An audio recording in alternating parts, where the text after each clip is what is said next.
Hello, welcome to my channel. ఈరోజు నేను biochar తయారు చేస్తున్నానండి. ఈ బయోచార్ అనేది ఎందుకు ఇవ్వాలంటే, మనకు మొక్కలు మనం నీళ్లు పోస్తాం కదా మొక్కల్లో, ఆ మొక్కల నుంచి నీళ్లు మామూలుగా ఏదైనా ఫర్టిలైజర్స్ ఇచ్చినా మొక్కలకు నీళ్లు పోసినా కానీ వెళ్ళిపోతాయి.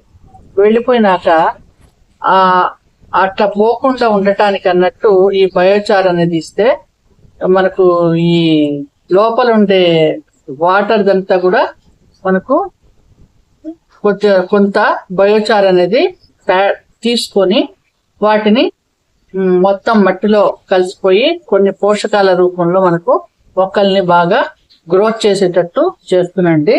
ఇంకోటి, ఈ బయోచారు ఇది మనము మొక్కలకి ప్రతిసారి మనం ఎరువులు ఇవ్వకుండా 8 నెలలు అనేది కాపాడుతుందండి. 8 నెలలు మనకు మొక్కలకు ఎరువు ఇవ్వకుండా ఫర్టిలైజర్ ద్వారా కానీ దేని ద్వారా కానీ ఇస్తాము. మామూలుగా ఎరువు అనేది లేకుండా ఈ బయోచార్ అనేది కాపాడుతుంది. ముందు ఈ బయోచార్ అనేది ఈ బొగ్గండి. ఇది మనం కర్ర రూపంలో కూడా కర్రలు కాల్చేసి, ఇప్పుడు మామూలుగా అయితే మార్కెట్లో బయోచార్ మనకు దొరుకుతుంది. దొరకని పక్షంలో కర్రలు బాగా తెచ్చేసి కొద్దిగా మంట పెట్టేసి వెంటనే ఆపేసేయాలండి. ఆ పొగ ద్వారా మనకు బొగ్గు అనేది కర్ర ద్వారా తయారవుతుంది. అలాగే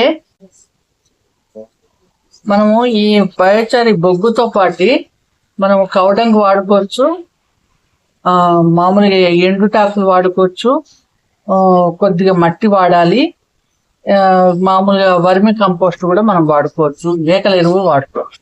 మనకి ఏది అందుబాటులో ఉంటే అది వాడుకోవాలి. ఇప్పుడు మామూలుగా అయితే మనము ఈ మట్టిలో అన్ని కలుపుకుంటున్నాం. అలా కాకుండా ఒరిజినల్ మనం ఏమీ కలపకుండా, ఏ ఎరువులు కలపకుండా ఉండే మట్టి అయితే మనకు తొందరగా బాగుంటుంది, పనికి వస్తుంది. కానీ మనకు ఇప్పుడు అన్ని కలిపిన మట్టి ఉంది కాబట్టి మనము ఇప్పుడు ప్రస్తుతం నేను ఈ విధంగా వాడుతున్నాను. ఇప్పుడు బయోచారు ఈ బకెట్ సగానికి తీసుకున్నా అండి, అంటే బొగ్గు. ఈ బొగ్గు దీన్ని పొడి రూపంలో వాడుకోవచ్చు మనము, లేదంటే ఈ విధంగా తయారు చేసి వాడుకోవచ్చు. ఇంకా మనం గట్టిగా చిన్న చిన్న ముక్కలుగా కూడా చేసి వాడుకోవచ్చు. ఇది సగం బకెట్ వాడుతున్నాను.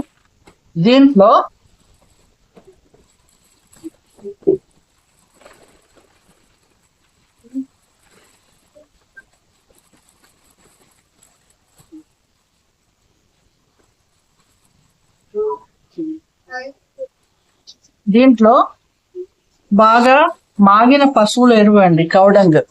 ఇది బాగా ఎండిపోయింది, బాగా మాగినట్టుంది, పాత ఎరువు, పాతది. ఇది నేను సగం వేస్తున్నానండి.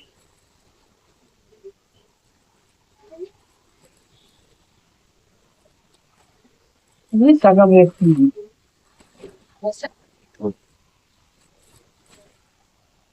దీంట్లో దానికి పావు వంతు మాత్రమే మట్టి మనం తీసుకోవాలి. అది ఇక మంచి మట్టి అయితే బాగానే ఉంటుంది, కానీ నేను ఎరువులు కలిపిన మట్టే వాడుతున్నాను. ఇది పావు వంతు మాత్రమే తీసుకున్నాను. దీంట్లోకి మనము ఇట్లా మొత్తం కలిపేసుకున్నాక ఈ కౌడంగ్ కూడా కొద్దిగా ఉండలుగా ఉంది, మెత్తగా చేసుకోవచ్చు. కలుపుకున్నాక బెల్లం ఇంత మాత్రమే తీసుకున్నానండి, కొద్దిగా బెల్లం. దీంట్లో మనము కొద్దిగా నీళ్లు పోసుకొని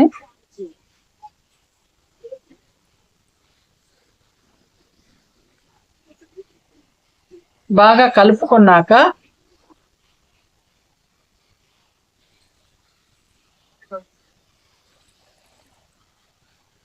బాగా బెల్లం మొత్తం కరగాలండి.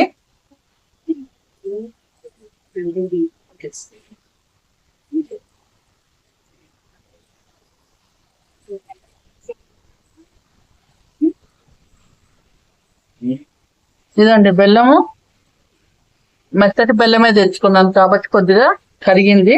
ఇది మనము ఈ దీని మీద ఊరికే చిలకరించాలండి.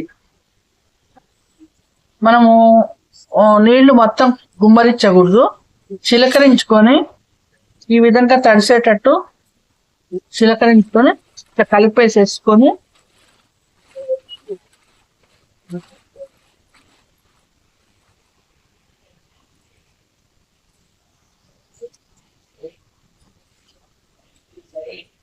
ఇది ఇట్లా మనము పేపర్ గాని ఏదైనా ఒక క్లాత్ గాని మూసేసుకొని నీడ పట్టున పెట్టేయాలి.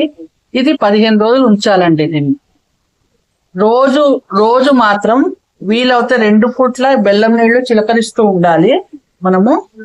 లేదు మనకు వీలు కాదు అనుకుంటే రోజుకు ఒక్కసారైనా చిలకరించండి, లేదంటే 2 రోజులకు ఒకసారైనా బెల్లం నీళ్లు మాత్రం కంపల్సరీ చిలకరించి మనకు అప్పుడే మనకి బయోచార్ అనేది తయారవుతుంది, లేదంటే కాదండి.